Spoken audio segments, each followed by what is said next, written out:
talk a little bit about what Meltzer wrote here. He says, as the week has gone on, more and more wrestlers within WCW believe this is all a work, citing, number one, at the meeting, Bischoff actually encouraged wrestlers to call 2 or 3 people they are normally strongly discouraged from talking to.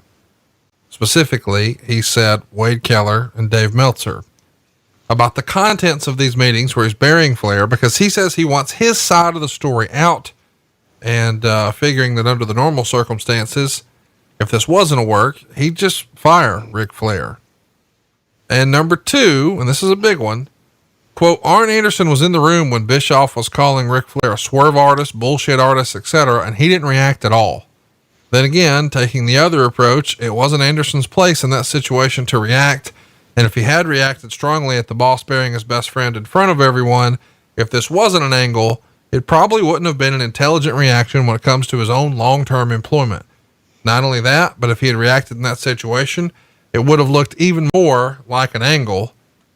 And then number 3, a private contractual matter between a wrestler and Bischoff has never been anything he's made a big public deal about in the past to wrestlers. And burying a wrestler as marketable and legendary as Flair to other wrestlers to the degree Bischoff did wouldn't make sense, as the reaction was strongly negative across the board towards Bischoff for his diatribe. What do you make of the theory that, hey, this is a work? Did that ever cross your mind? I mean, you were pretty close to the situation, but this was the company that liked to do the quote unquote wink, wink worked shoot, and Bischoff with the whole Pillman thing just a couple years prior. Did you think, this might just all be bullshit? No, I never looked at it being a work. Again, we're going back to legal. What's legal, what's not. To have that kind of conversation about starving a guy out and starving his family out and all that in front of his peers, I know it's morally wrong. I don't know how. And if you start to get into the nuts and bolts of this contract and all that, I'm pretty sure you can't discuss that with other people. Don't know.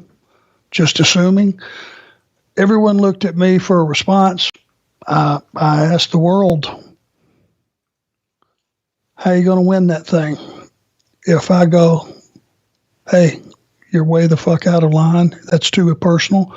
I just said that to my boss. And guess what? A guy that's not even involved in it, that has nothing to do with it, gets fired. Because that's what would have happened. Have no doubt. So, no reaction. It doesn't matter what you feel. It's another class situation of where I just had to keep my mouth shut, bite my lip, turn the other cheek, and just, hey, it was what it was, and how it played out, it was going to play out. I was in a terrible position from